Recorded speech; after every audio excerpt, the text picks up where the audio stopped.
well? I am. How are you? Yeah, good, thanks. I just wanted to start with the team news, actually. I just wonder, is Curtis Jones ready to be part of the squad? And what's the latest update on Thiago, when you might expect to have him back? Curtis will train today with us completely. He trained already, was parts of training before we went to Atletico. So he should be in contention. Thiago, not. He was not in team training yet, will not be this week for sure. Is running meanwhile, so that's a good sign. I think it's this week and then the next week, and then we have international. Or it's 2 weeks, 2.5 weeks. So I'm not sure. Maybe it's before international or for sure after international break. That's what we expect, but we will see. Obviously, a big game in terms of the rivalry between the two clubs, and a big game that impacts the title race positions as well. But Paul Scholes said after watching United in midweek, Jurgen Klopp, watching that game, will be rubbing his hands together. Obviously, at the prospect of what Liverpool could possibly do, given United's performance in midweek. So just how accurate was that assessment by Paul Scholes? I was together with me when I watched the games. There was not 1 second when I was rubbing my hands. I can't say that. There was no reason for it.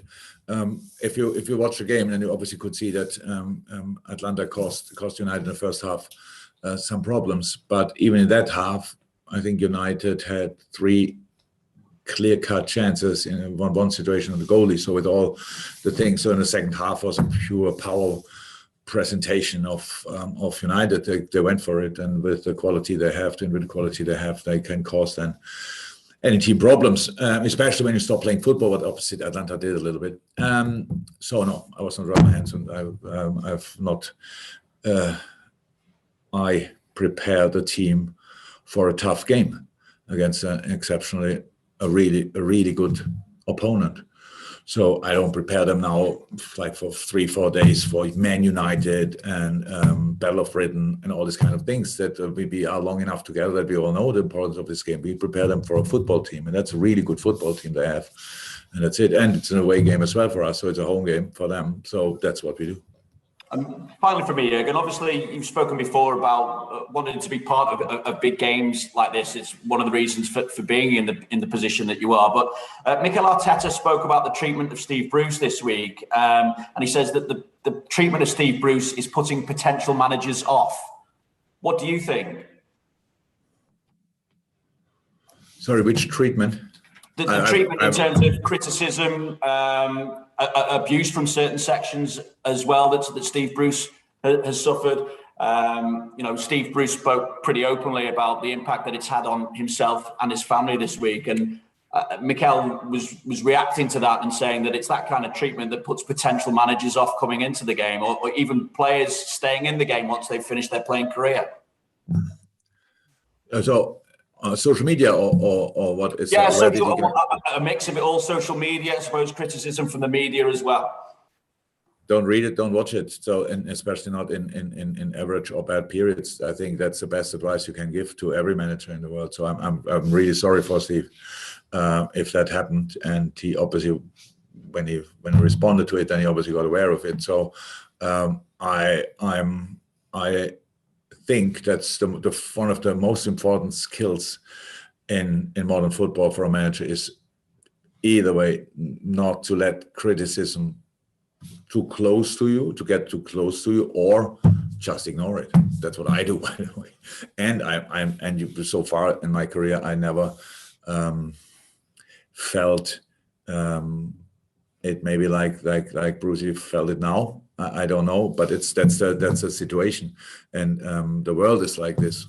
Everybody can say what they want. That's fine for me because I don't read it. But if you read it, then it might hurt. So that's possible. That's the part of communication or social media, communication via social media. I don't understand.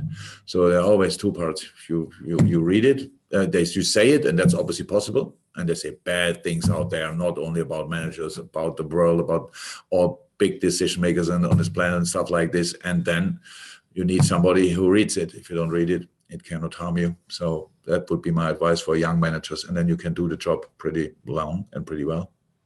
Thank you, Vinny. We go to Hugh for 2 from Premier League Productions, and then to Juliet from the BBC. Hi, Jurgen. Alison had something interesting to say after the Atleti game about the fact that you said just what they wanted or they needed to hear at half-time in that game. I don't know if it's an English obsession about rousing speeches at half-time, but it seems to me that they're kind of old-fashioned. Do you place a great value in what you say at half-time and how you say it? Yeah. I have not the biggest influence on my team, obviously, during the game, because it's very loud. The stadium, it was in the Wanda Metropolitano. It was very loud. Pep Linders was constantly talking to me, and I understood pretty much like 10%, and we were next to each other. So you are not that influential during a game. It's more visual. Oh, the boss doesn't look happy or whatever. So yes, I think it's very important that we say the right stuff in the right moment before the game, in halftime, and if you can reach out to them then during the game as well. But that's my job, obviously, to analyze the things in the right way, and to tell the boys how we can keep going, or what we have to improve, or how we can use the information we got in the first half. That's the job. One of the reasons I ask that is because you might have a very different first half Manchester United to a second half Manchester United based on what we've been able to see from them recently. So is one of the messages to your team this Sunday, be aware of their ability, certainly their recent ability, to resurrect themselves from a difficult position? Yeah, no. Didn't think yet about what I would tell the boys, actually. But come on, we all know how the world in football is. And they won all that game. But this is United-Liverpool is a massive game, obviously, we know that. I think Man United is not overly happy with the results they got so far, but we all know that they are able to do incredible stuff. So that's how it is. We saw it already. We try to focus mainly on ourselves.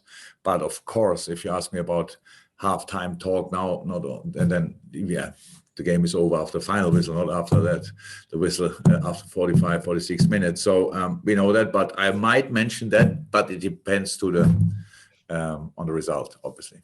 Brilliant. Okay, we go across the room now. We go to Juliet, then to James from TalkSport, then to James from BBC Merseyside. Jules first.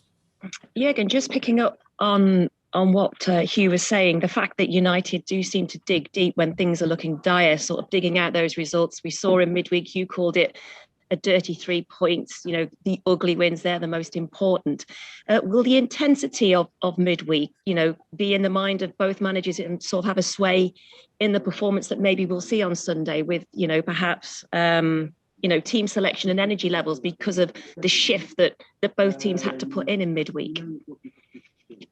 Oh, we play Tuesday and we play on Sunday. We don't have to think about that. No, I don't think United Wednesday, Sunday has to think about that. Wednesday, Saturday could have been our problem at Atletico. We had a lot of problems. Obviously, one is the opponent, but it was a massive problem. We saw that they had the weekend off before. So they played with 10 men, but of course they had a completely different energy than we could have in that game. And so we fought through that. That's how it is. But we came through it. That's good. And now we recovered for the last 2 days. And now today we start preparing the game properly. And that's exactly how it should be. No consideration because of the intensity of the last game, for us at least. Okay, we go to James from TalkSport for one. Jurgen, 2 of the best in the world in action this weekend with Mo Salah and Cristiano Ronaldo. They're both brilliant goal scorers, but how do they compare as players?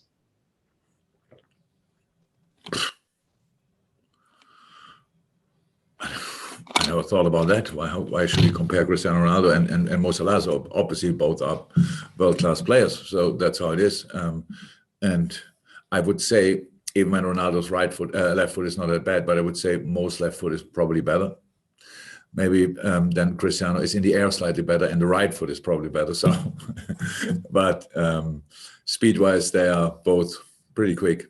Very desperate to score goals. So maybe that's it, but I really never thought properly about that and not too interested in it, sorry. Okay, fantastic. With James from the BBC Merseyside, and then we will finish with Per from TV2 Norway. This section, I should say. James. Hi, Jurgen. You've got 30 goals in your last 9 league and cup outings, home and away. I just wonder, when you're scoring so many goals, what does that do for the confidence, not just the strikers, but for how the whole team plays? It helps, obviously, but it's not now that we start, but that we are in a situation where we just rely on our goal scoring skills and think we score anyway, so we can concede 2 because we always score 3. No, it's had nothing to do with it. It's more a coincidence that we scored that often.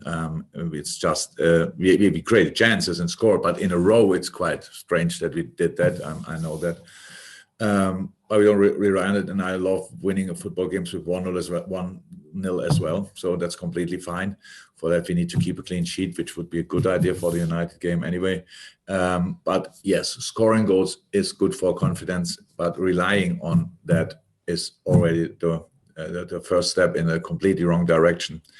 So I think this gets mentioned now quite frequently in the last few weeks, obviously, that we scored a lot of goals.